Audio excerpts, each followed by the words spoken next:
There's something fascinating about history. Great empires usually don't fall just because of their enemies. Sometimes they fall or make things far more complicated for themselves because of absolutely brilliant decisions in the worst possible sense.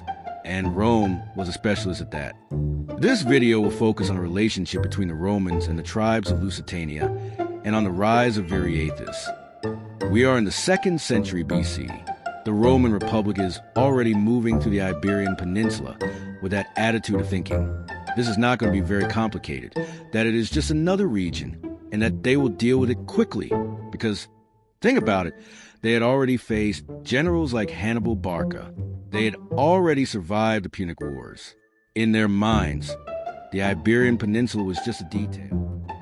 People of Rome, the Iberian Peninsula will fall like so many others before it. It won't be a few tribes in the mountains that will stop Rome. Before long, Iberia will be just another Roman province. And that is where the problem begins.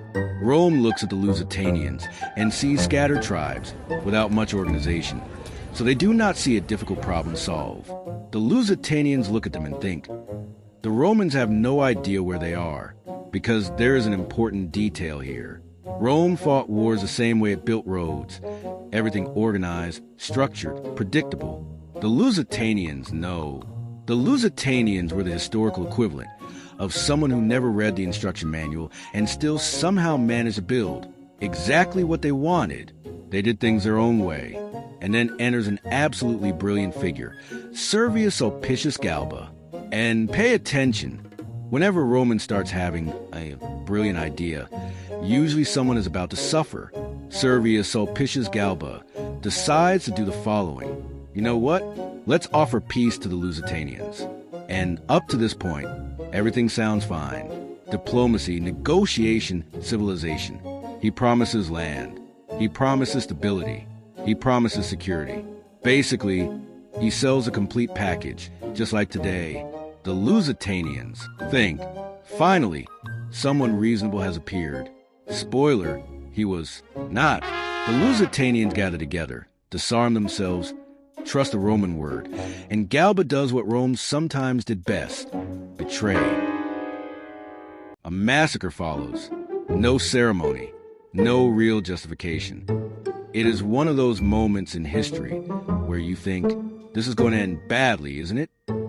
Because among the survivors, there is one man, a man who, up until that moment, had simply been another man among the group of peoples of Romans called the Lusitanians. His name was Viriathus. Now, he stops being just another shepherd and becomes a leader. Viriathus was not a governor of Lusitania, but he was someone the tribal leaders could trust for the war that was about to come. And this is where the part Rome clearly did not anticipate begins. Because Viriathus does not react the way Rome expected. He does not gather a massive army. He does not try to face the legions in open battle. He does something far more irritating. They think we are broken. They think fear will make us obey. But Rome has mistaken silence for surrender. If justice does not exist, we will become it. Let Rome come. We'll teach them these mountains bite back. Viriathus starts thinking of alternatives because he knew defeating Rome would not be simple. So he decides to use what he knew best, the terrain, mobility, and surprise to his advantage. He strikes and disappears. He returns to attack and vanishes again.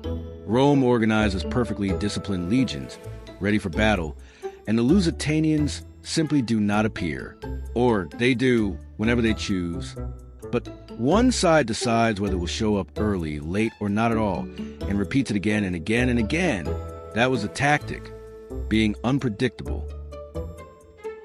They made full use of what they had and what they knew best, the lands they had lived in since birth. With this, they wore down the Romans and avoided losing many men in direct combat. And suddenly Rome, this gigantic military machine, is struggling with a shepherd who knows the mountain paths better than they know their own formations. Besides Galba, other commanders also came, such as Gaius Vatilius was defeated and killed by Viriathus at the Battle of Tribula in 147 BC, after being lured into an ambush.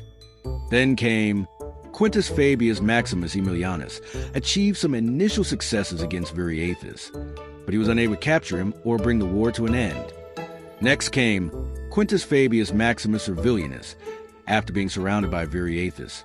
He was forced to sign a peace treaty that recognized Lusitanian independence and declared Viriathus friend of the Roman people. For years, defeat after defeat, humiliation after humiliation, Rome begins to realize something uncomfortable. Maybe they really messed this up. And when Rome cannot solve a problem through war, it solves it with money. There's a point in every story where everything seems stable, dangerous but stable. Viriathus is no longer just a leader of resistance. He is a problem recognized by Rome and respected. And this is where the tension begins. Because there's an unwritten rule in history. When Rome accepts an agreement it does not like, that agreement has an expiry date. In Rome, someone is probably looking at this and thinking, this cannot stay like this. That someone is Quintus Servilius Caepio. And Caepio does not want to negotiate. He wants to end it, but there's a problem. Viriathus in the field is almost untouchable, not because he is invincible, but because he is rarely where Rome wants him to be. So Rome changes strategy. No legions, no battles. This time, Rome does something simpler and far more effective. It talks to people. Inside Viriathus' circle. Trusted men, companions, people who had stood with him for years. And Rome offers what has always worked throughout history. Money, security, promises. Now imagine the scene, a Lusitanian camp at night. After years of war, there's finally a pause. Not absolute peace, but it is the closest Viriathus has ever been to it. He sleeps, and while he sleeps, there's movement. Silent, careful, not an attack. No shouting, no battle. There are men he knows, men he trusts, and that is what makes everything faster. There is no defense, no escape, no final fight. Just a moment, short, irreversible, and Viriathus dies. The men who betrayed him wait for their reward. They wait for recognition, because deep down, they did what Rome wanted. And Rome responds with a phrase that has crossed centuries. Rome does not pay traitors. And in that moment, everything becomes clear. They betrayed their leader, trusted Rome, and made exactly the same mistake that started this whole story. They trusted a promise. The resistance weakens and Rome eventually wins. But there is no clean glory. It had to kill him while he slept. And that says everything. History is not only made of victories. Sometimes it is made of the way those victories are achieved.